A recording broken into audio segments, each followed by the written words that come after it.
So I guess we're doing this again. Thought the Disrespect finally did his long-awaited response to everything, and his return to streaming on YouTube and all that other stuff. Like essentially, what, like 2 days ago or so? By the time we're recording this video, if you are a normal person that does his 9 to 5, goes, why did my Ishigo Funko Pop fall? Anyways, if you're a normal person, right, you do 9 to 5, you go work out and all this other stuff, and you just don't know about this situation, I'm about to give you a Dragon Ball Z recap here. About 3 months ago, we finally got the reasoning to why Dr. Disrespect got banned on Twitch 4 years ago. And the reason was he was inappropriately texting a minor back in 2017. And for the legal team that is watching, this is the statement where he said it, okay? And I quote, "Were there Twitch whisper messages with an individual minor back in 2017? The answer is yes." So that was the, earlier statement that the doctor gave here. And then a few days later or so, he deletes this entire statement.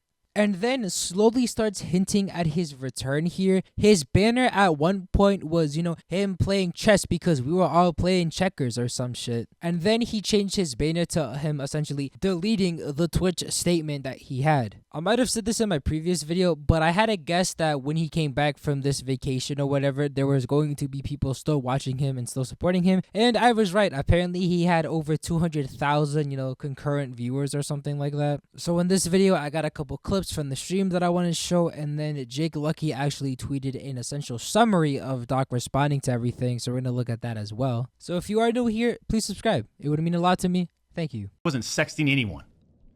You also said the word minor, Cody.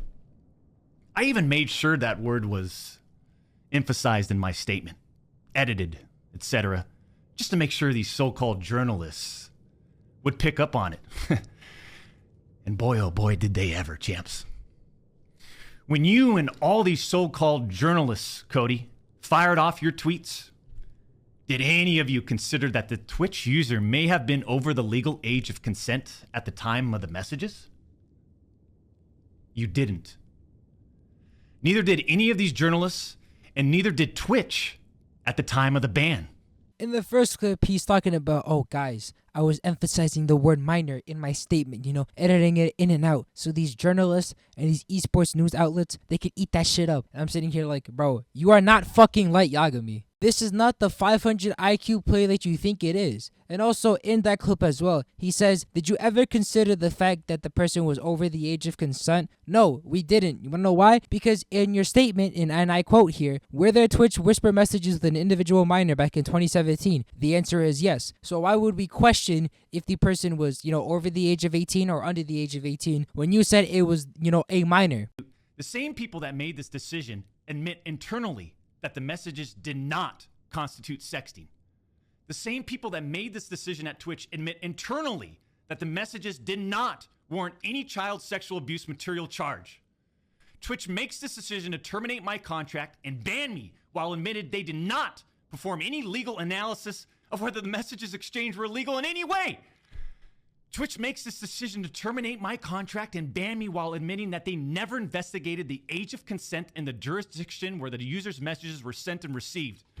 Twitch makes this decision to terminate my contract and ban me without ever interviewing me, the user, or any other third party, including the partner manager. It's fucking unbelievable! So then show the messages. That's where I'm going at that conclusion. Let me see the messages. I'm going to play devil's advocate here. Let's say that, the age of consent of when Doc was texting, a minor here was 16, because in the US, the average age of consent is 16, and I believe more West Coast, it's like 18, but more centrally and East Coast, it's like 16, 17. At that point, it just comes to your morality. Like, do you believe that a 30-year-old should be dating a 16-year-old because the age of consent where they met was 16? So, in a legal aspect, it's fine, but it's morally wrong. To me, I find it very weird and morally wrong. Like, go find people your own age. Speaking of the messages, somebody, they were telling him in chat to show the messages, and this is what he had to say. People want to show the message, release the messages, show the messages.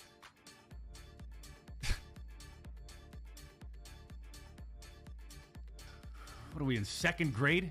Oh, you wish you was in second grade, buddy. Oh, you really wish you was. I really hope some way, somehow, somebody has these messages and they just leak it on Twitter. Like, I actually would not be surprised if that really does happen. But honestly, if he wants to prove his case, I need some evidence. Like, I'm not gonna blindly support somebody, all right? This brother is still the P word. This brother is a pedo. Jake Lucky tweeted out a rough summary of Doc's 20-minute response, and I want to read this out because I probably did miss some of the points that I showed even in the clips, because there was definitely a lot more that he said in those 20 minutes. But Jake Lucky, he got a summary, and I'm about to read that for you now. So, it starts off by saying he's reapplying for YouTube monetization on September 25th, and if he doesn't get monetized or not, he'll still be streaming regardless.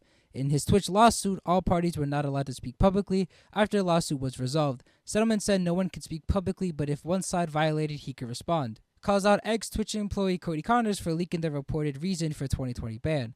Doc says there will be repercussions for accusing him, stating, quote, "You don't know shit. You didn't have any first-hand knowledge. You said I sexted a minor through whisper messages," and talks the legal definition of sexting and minor. Says the user was over legal age of consent at the time of the messages. Says he never intended to meet the user. They never made plans, and they never did meet. Twitch's trust and safety team admitted the messages weren't sexting and acknowledged it didn't constitute child sexual abuse material. He says there was no exchange of sexually explicit images or messages. He said he used the term inappropriate purposely in his initial response, but it was, quote, mutual bantering with inappropriate jokes taken out of context. Said Twitch never had a legal analysis on whether his messages were even illegal. Knows his ex-Twitch partner manager never supported him and carried a grudge against him. That same partner manager is involved with him getting banned supposedly. Twitch user he was accused of inappropriately messaging said they didn't want to report anything to Twitch. Apparently, user was encouraged by same ex-partner manager to report the situation to Twitch, and that same partner manager personally escalates the situation to Twitch law enforcement and response team, which is the LER. So they pulled the entirety of the whisper messages. Doc says they cherry-picked and chose a few out-of-context excerpts from the messages. 1 hour later, Doc is suspended. NCMEC was reported for Doc's messages. Case was not escalated to law enforcement. Twitch banned Doc without legal analysis that his messages were even illegal. Doc was banned without him or the alleged victim being interviewed. A judge determined his messages weren't illegal. Says he's 6'8", beautiful family and life, which is nothing really too relevant here. Accuses other Twitch streamers of bad acts but were never banned. Somebody using the N-word repeatedly on stream and was deemed not a breach of Twitch policies. Streamer was reported doing things with dead animals and discussing PDF topics but given a multi-million-dollar contract. Accuses Twitch of using this as a way to terminate his contract. References two big streamers being signed to leave Twitch around this time. Assuming he is accusing Twitch of freeing